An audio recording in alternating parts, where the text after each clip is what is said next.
It's natural as one year comes to a close and we begin to turn into the new year to reflect on our body of experience, both personally and collectively, to extract the wisdom from what has been and consider what we might want to let go of and open ourselves to for the coming year. As I reflect on the year that's been, there's so many people that I know who've experienced 2017 as being a very intense year.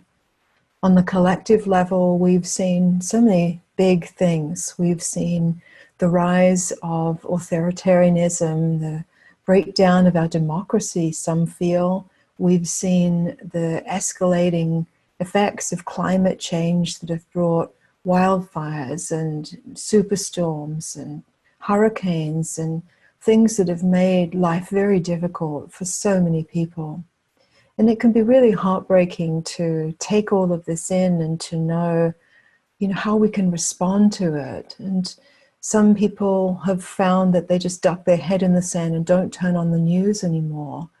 But my question really to you is, how do we be with all of this change, all of this uncertainty, the fact that we're living in really unprecedented times, and not descend into fear or polarization or blame? How do we ground more substantially in the peace that passeth all understanding, so that our consciousness can remain quiet and clear and responsive to the needs of our time? I believe that spiritual practice is more relevant and more important than ever before. It seems pretty obvious to me that our planet is just too pervaded by egos running amok, just doing what egos do when we don't know that we're oneself. We don't really get it, that everything and everyone is precious and matters. And we're disconnected, therefore, from the most important features of our true nature that are naturally infinite compassion and love and peace and strength and meaning. So one of the things that I feel most gets in the way for many of us in our culture these days is that it's too easy to be bowing down to the false idol of technology, living our lives with everything beeping at us, being obedient to every text that comes in, every Facebook post from someone telling you what they ate for dinner. And this kind of way of living, if we don't really consider whether it's serving us, how we want to move with the technology and the pace of it all, it can very easily scatter our focus and attention. Neuroscience even tells us that it can really disintegrate our brain, and that too much multitasking is really not good for us on any level.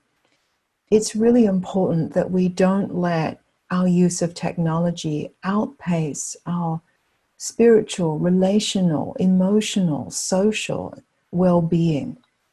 So my invitation for you is to really consider what it is that most brings you back to your deeper center.